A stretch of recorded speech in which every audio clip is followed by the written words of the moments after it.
Muy buenas tardes. Bienvenidos a nuestro canal Words and Books, grupo editorial.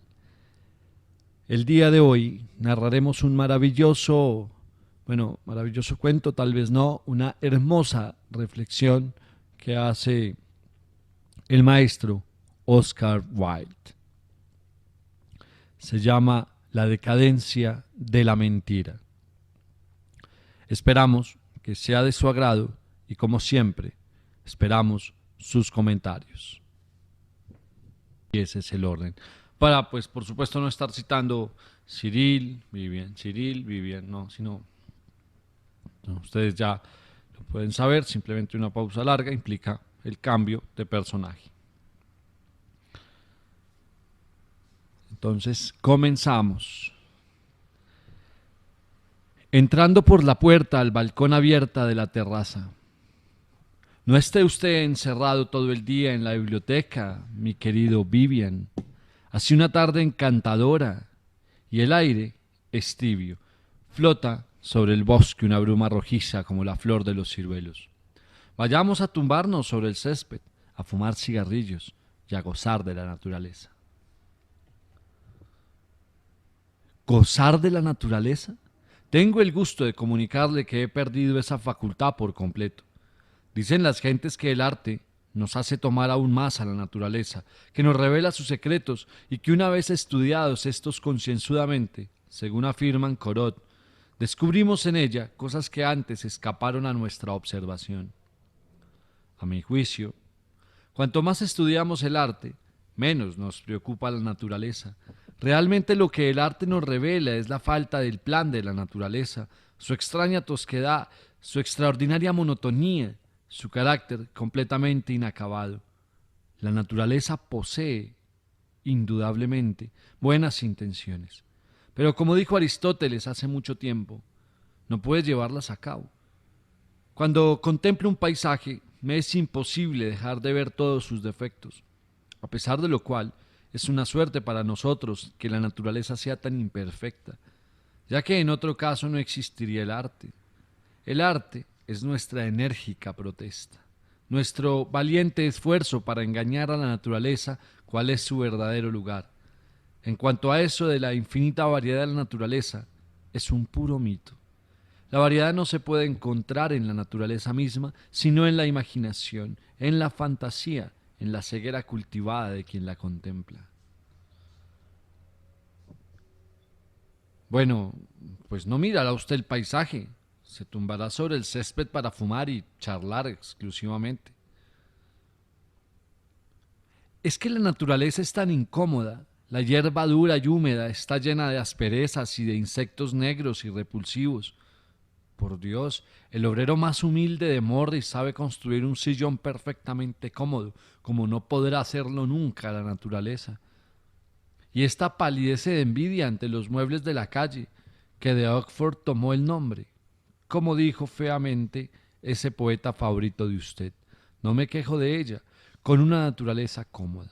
La humanidad no hubiera inventado nunca la arquitectura, y a mí me agradan más las cosas que el aire libre. En una casa se tiene siempre la sensación de las proporciones exactas. Todo en ella está supeditado, dispuesto, construido para uso y goce de nosotros. El propio egoísmo, tan necesario para el sentido auténtico de la dignidad humana, proviene en absoluto de la vida interior. De puertas afuera se convierte uno en algo abstracto e impersonal. Nuestra individualidad desaparece y además es tan diferente y tan despreciativa la naturaleza. Cada vez que me paseo por este parque me doy cuenta de que le importo lo mismo que el rebaño que pase en la ladera o que la bardana que crece en la cuneta. La naturaleza odia la inteligencia, esto es evidente. Pensar es la cosa más malsana que hay en el mundo y la gente muere de ello como de cualquier otra enfermedad. Por fortuna, en Inglaterra al menos, el pensamiento no es contagioso. Debemos a nuestra estupidez nacional el ser un pueblo físicamente magnífico. Confío en que seremos capaces de conservar durante largos años esa gran fortaleza histórica, aunque temo que empezamos a refinarnos demasiado Incluso los que son incapaces de aprender se han dedicado a la enseñanza. Hasta eso ha llegado nuestro entusiasmo cultural. Entretanto, mejor hará usted en volver a su fastidiosa e incómoda naturaleza y dejarme corregir estas pruebas.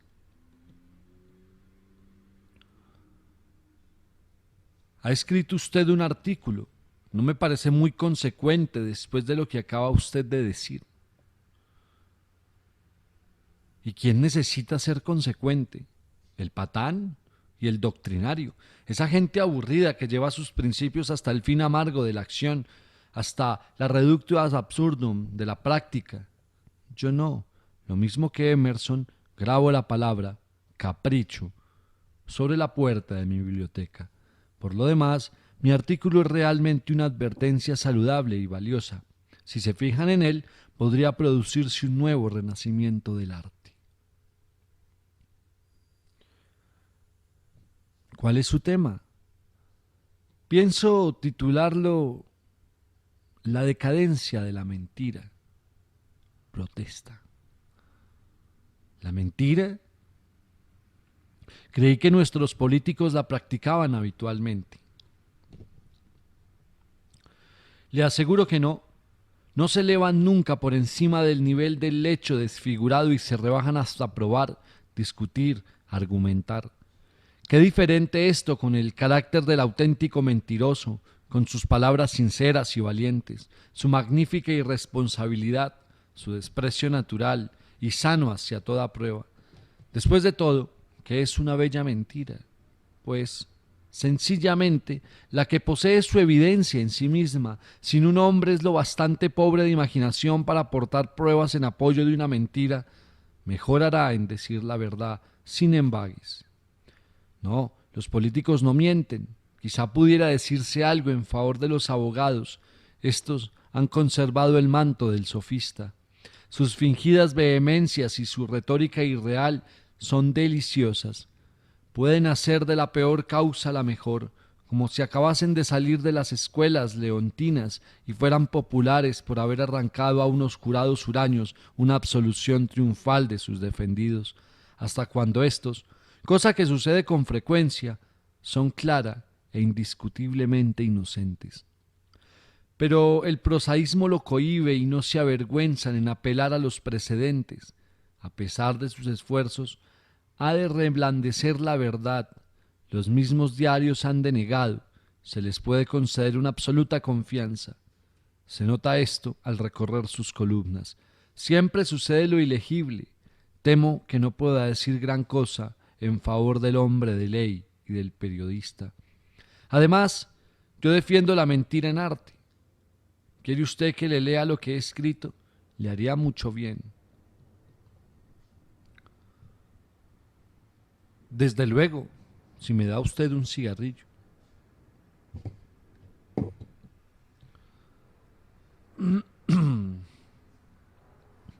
Leyendo con voz clara, la decadencia de la mentira, protesta. Una de las principales causas del carácter singularmente vulgar de casi toda la literatura contemporánea es, indudablemente, la decadencia de la mentira, considerada como arte, como ciencia y como placer social. Los antiguos historiadores nos presentaban ficciones deliciosas en forma de hechos.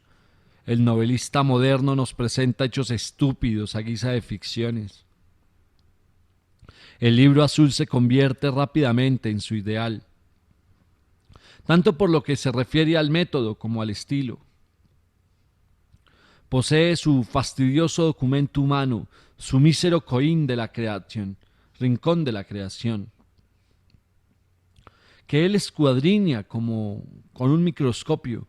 Se lo encuentra uno en la Biblioteca Nacional o en el Museo Británico, buscando con afanoso descaro su tema. Ni siquiera tiene el valor de ideas. Con reiteración va directamente a la vida para todo. Y por último, entre las enciclopedias y su experiencia personal, fracasa miserablemente. Después de bosquejar tipos copiados de su círculo familiar o de la lavandera semanal y de adquirir un lote importante de datos útiles de lo que no puede librarse por completo, ni aun en sus momentos de máxima meditación. Sería difícil calcular la extensión de los daños causados a la literatura por ese falso ideal de nuestra época. Las gentes hablan con ligereza del mentiroso nato, igual que del poeta nato, pero en ambos casos se equivocan. La mentira y la poesía son artes, artes que, como observó Platón, no dejan de tener relaciones mutuas y que requieren el más atento estudio, el fervor más desinteresado. Poseen, en efecto, su técnica, igual que las artes más materiales de la pintura y de la escritura tienen sus secretos sutiles de forma y de color. Sus manipulaciones, sus métodos estudiados, así como se conoce al poeta por su bella musicalidad, de igual modo se reconoce al mentiroso en ricas articulaciones rítmicas, y en ningún caso la inspiración fortuita del momento podría bastar. En esto, como en todo, la práctica debe proceder a la perfección. Pero en nuestros días, cuando la moda de escribir versos se ha hecho demasiado corriente y debiera, en lo posible, ser refrenada, la moda de mentir ha caído en descrédito. Más de un muchacho debuta en la vida con un don espontáneo de imaginación que, alentado y en un ambiente simpático y de igual índole, podría llegar a ser algo verdaderamente grande y maravilloso. Pero por regla general, ese muchacho no llega a nada o adquiere costumbres indolentes de esa actitud. Amigo mío, no me interrumpa en la mitad de una frase. O adquiere costumbres indolentes de exactitud, o se dedica a frecuentar el trato de personas de edad o bien informadas. Dos cosas que son igualmente fatales para su imaginación. Lo serían para la de cualquiera, y así, en muy poco tiempo, manifiesta una facultad morbosa y malsana a decir la verdad. Empieza a comprobar todos los acertos hechos en su presencia. No vacila en contradecir a las personas que son mucho más jóvenes que él, y con frecuencia termina escribiendo novelas tan parecidas a la vida que nadie puede creer en su probabilidad. Este no es un caso aislado, sino simplemente un ejemplo tomado entre otros muchos. Y si no se hace algo por refrenar, o al menos por modificar nuestro culto monstruoso a los hechos, el arte se tornará estéril y la belleza desaparecerá de la tierra. El arte de la fantasía y el fracaso del arte. El arte comienza con una decoración abstracta, por un trabajo puramente imaginativo y agradable, aplicado tan solo a lo irreal, a lo no existente. Esta es la primera etapa. La vida, después fascinada por esta nueva maravilla, solicita su entrada en el círculo encantado. El arte toma a la vida entre sus materiales toscos, la crea de nuevo y la vuelve a modelar en nuevas formas. Y con una absoluta indiferencia por los hechos inventa, imagina, sueña y conserva entre ella y la realidad la infranqueable barrera del bello estilo, del método decorativo o ideal. La tercera etapa se inicia cuando la vida predomina y arroja el arte al desierto. Esta es la verdadera decadencia que sufrimos actualmente. Tomemos el caso del dogma inglés. Al principio, en manos de los frailes, el artículo dramático fue abstracto, decorativo, mitológico. Después, tomó la vida a su servicio y, utilizando algunas de sus formas exteriores, creó una raza de seres absolutamente nuevos, cuyos colores fueron más terribles que ningún dolor humano y cuyas alegrías fueron más ardientes que las de un amante. Seres que poseían la rabia de los titanes y la serenidad de los dioses, monstruosos y maravillosos pecadas, virtudes monstruosas y maravillosas. Les dio un lenguaje diferente al lenguaje ordinario, sonoro, musical, dulcemente rimado, magnífico por su solemne cadencia, afinado por una rima caprichosa, ornado con pedrerías de espléndidas palabras y enriquecido por una noble dicción. Vistió a sus hijos con ropajes magníficos, les dio máscaras y el mundo antiguo a su mandato. Salió de su tumba de mármol. Un nuevo César avanzó altivamente por las calles de Roma resucitada, y con velas de púrpura y remos movidos al son de las flautas, otra Cleopatra remontó el río hacia Antioquia. Los viejos mitos y la leyenda y el ensueño tomaron nuevamente forma. La historia fue escrita otra vez por entero, y no hubo dramaturgo que no reconociese que el fin del arte es ni la simple verdad, sino la belleza compleja. Y esto era completamente cierto.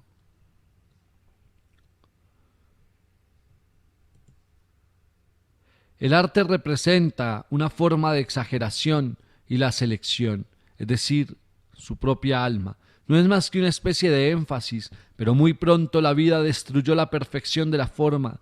Incluso en Shakespeare podemos ver el comienzo del fin.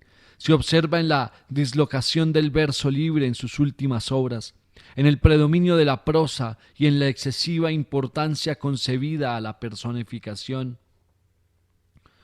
Los numerosos pasajes de Shakespeare en que el lenguaje es barroco, vulgar, exagerado, extravagante, hasta obsceno, se los inspiró la vida, que buscaba un eco a su propia voz, rechazando la intervención del bello estilo a través del cual puede únicamente expresarse. Shakespeare está lejos de ser un artista perfecto. Le agrada demasiado inspirarse directamente en la vida, copiando su lenguaje corriente. Se olvida de que el arte lo abandona todo cuando abandona el instrumento de la fantasía.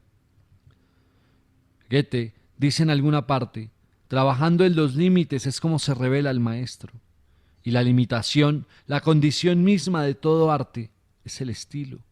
Sin embargo, no nos detengamos más que en el realismo de Shakespeare. La tempestad es la más perfecta de las palinodias. Todo cuanto deseo demostrar es que la obra magnífica de los artistas de la época isabelina y de los jacobistas contenía en sí el germen de su propia disolución, y que si adquirió algo de su fuerza utilizando la vida como material, toda su flaqueza proviene de que la tomó como método artístico, como resultado inevitablemente de sustituir la creación por la imitación. De ese abandono de la forma imaginativa surge el melodrama inglés moderno. Los personajes de esas obras hablan en escena exactamente lo mismo que hablarían fuera de ella. No tienen aspiraciones ni en el alma ni en las letras. Están calcados de la vida y reproducen su vulgaridad hasta en los menores detalles.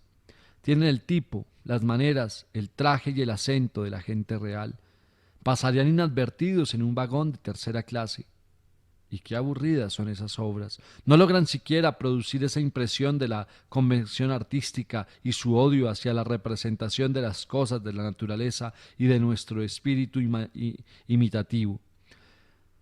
Allí donde triunfó el primero, como en Bizancio en Sicilia y en España por actual contacto, o en el resto de Europa por influencia de las cruzadas, hemos tenido bellas obras imaginadas, donde las cosas visibles de la vida se convierten en artísticas convenciones y las que no posee la vida son inventadas y modeladas para su placer.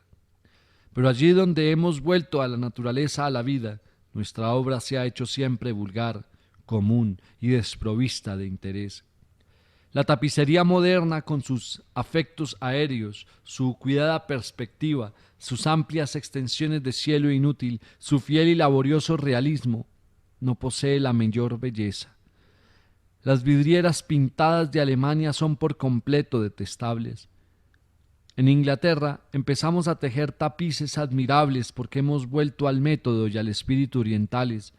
Nuestros tapices y nuestras alfombras de hace 20 años, con sus verdades solemnes y deprimentes, su vano culto a la naturaleza, sus sórdidas copias de objetos visibles, se han convertido hasta para los filisteos en motivos de risa. Un mahometano culto me hizo un día esta observación: ustedes los cristianos están tan ocupados en interpretar mal el sentido del cuarto mandamiento que no han pensado nunca en hacer una aplicación artística del segundo. Tenía por completo razón, y la concluyente verdad sobre este tema es que la verdadera escuela del arte no es la vida, sino el arte. La vida como espejo del arte. El arte encuentra su perfección en sí misma y no fuera de él. No hay que juzgarlo conforme a un modelo interior, es verlo más bien que un espejo. Posee flores y pájaros desconocidos en todas las selvas. Crea y destruye mundos y puede arrancar la luna del cielo con un hilo escarlata.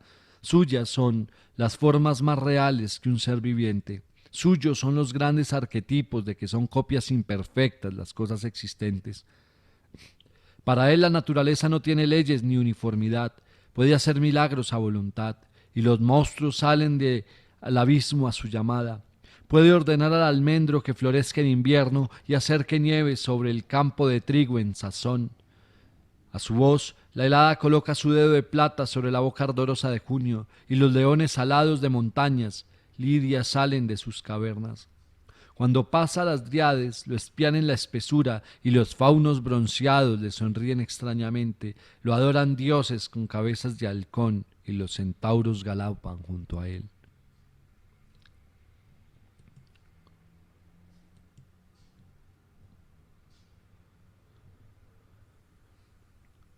Eso me gusta. ¿Puedo verlo? Es el final. No. Hay otro párrafo, aunque puramente práctico, y que sugiere simplemente algunos medios para resucitar el arte perdido de la mentira. Pues bien, antes que usted me lo lea, quisiera hacerle una pregunta. Dice usted que la pobre, la probable, la poco interesante vida humana intentará copiar las maravillas del arte.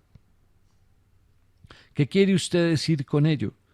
Comprendo muy bien que se oponga usted a que el arte sea considerado como un espejo, porque el genio quedaría reducido así a un simple luna partida. Pero ¿no creerá usted seriamente que la vida imita al arte, que la vida es el espejo del arte?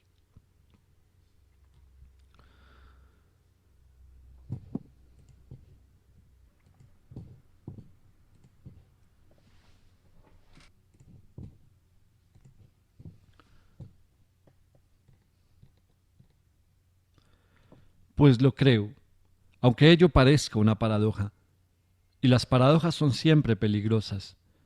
No es menos cierto que la vida imita al arte mucho más que el arte imita a la vida.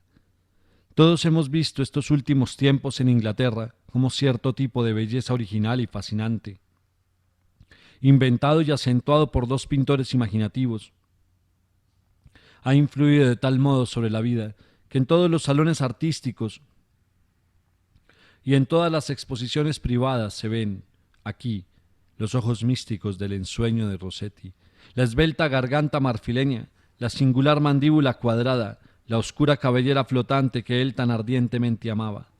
Allí, la dulce pureza de la escalera de oro, la boca de flor y el lánguido encanto de Laus Amoris, el rostro pálido de pasión de Andrómeda, las manos finas y la flexible belleza de Viviana en el sueño de Merlín. Y siempre ha sido así. Un gran artista inventa un tipo que la vida intenta copiar y reproducir bajo una forma popular, como un editor emprendedor. Ni Holbein ni Van Dyck encontraron en Inglaterra lo que nos han legado, trajeron con ellos sus tipos, y la vida, con su aguda facultad imitativa, empezó a proporcionar modelos al maestro. Los griegos, con su vivo instinto artístico, lo habían comprendido. Colocaban en la estancia de la esposa la estatua de Hermes o la de Apolo, para que los hijos de aquella fuesen tan bellas como las obras de arte que contemplaba, feliz o afligida. Sabían que la vida, gracias al arte, adquiere no tan solo la espiritualidad, hondura de pensamiento y de sentimiento, la turbación o la paz del alma, sino que puede adaptarse a las líneas y a los colores del arte y reproducir la majestad de Fidias, lo mismo que la gracia de Praxiteles. De aquí su aversión por el realismo. Solo el arte produce belleza, y los verdaderos discípulos de un gran artista no son sus imitadores de estudio, sino los que van haciéndose semejantes a sus obras, ya sean estas plásticas como en tiempos de los griegos, o pictóricas como en nuestros días. En una palabra, la vida es el mejor y el único discípulo del arte. El arte y el modelo superior de la música. El arte no expresa nunca más que a sí mismo, es el principio de mi nueva estética.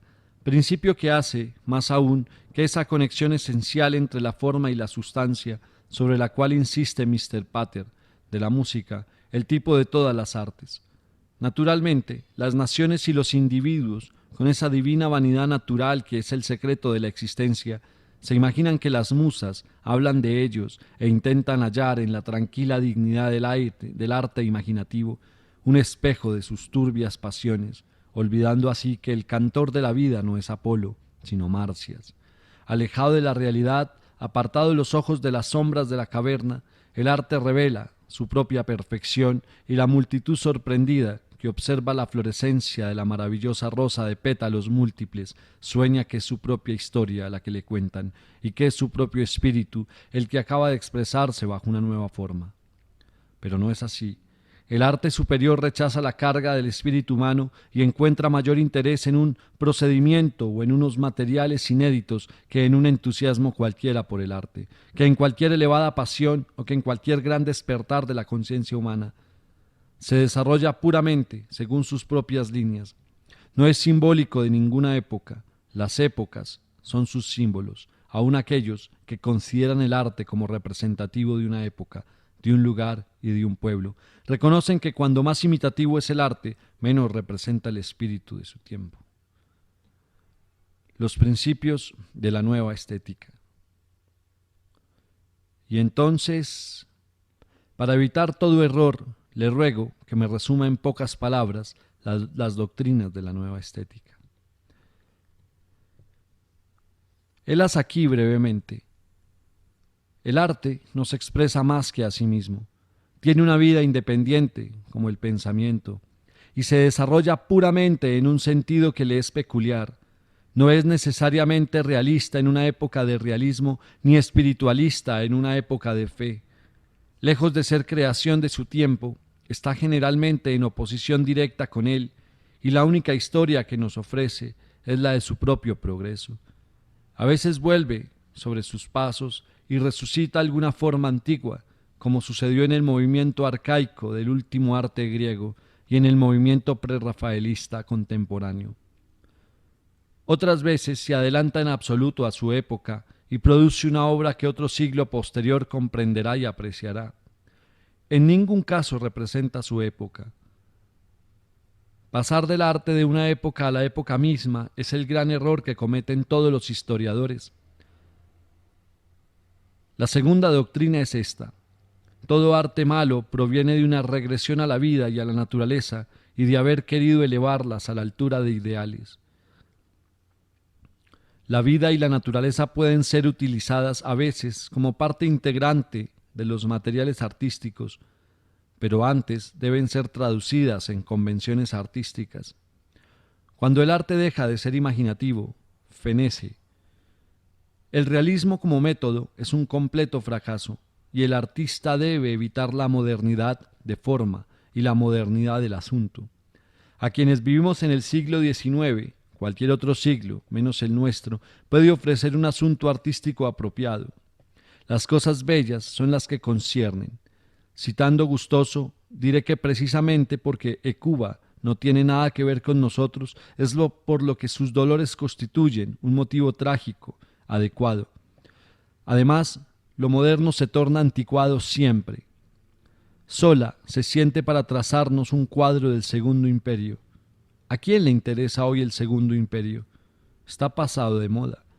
La vida avanza más deprisa que el realismo, pero el romanticismo precede siempre a la vida. La tercera doctrina es que la vida imita al arte mucho más que el arte imita a la vida, lo cual proviene no sólo del instinto imitativo de la vida, sino del hecho de que el don consciente de la vida es hallar su expresión. Y el arte le ofrece ciertas formas de belleza para la realización de esa energía. Esta teoría, inédita hasta ahora, es extraordinariamente fecunda y arroja una luz enteramente nueva sobre la historia del arte. De ello se deduce, como corolario, que la naturaleza exterior imita también al arte. Los únicos efectos que puede mostrarnos son los que habíamos visto ya en poesía o en pintura. Este es el secreto del encanto de la naturaleza y asimismo la explicación de su debilidad. La revelación final es que la mentira, es decir, relato de bellas cosas falsas, es el fin mismo del arte. Pero creo hablar de esto lo suficiente. Salgamos ahora a la terraza, donde el pavo real blanco desfallece como un fantasma, mientras la estrella de la noche baña de plata el cielo gris. Al caer la tarde, la naturaleza es de un efecto maravillosamente sugestivo y no carece de belleza, aunque quizás sirva principalmente para ilustrar citas de poetas. Venga usted, ya hemos conversado bastante. Muchísimas gracias por escuchar esta hermosa reflexión que nos hace el gran maestro Oscar Wilde. Es una invitación, sin duda alguna, para aquellos que desean adentrarse en el arte, ya sean escritores, pintores, y que quieran entender un poco de qué se trata construir. Y también una crítica, por supuesto, a los realistas. Un abrazo y que Dios los bendiga.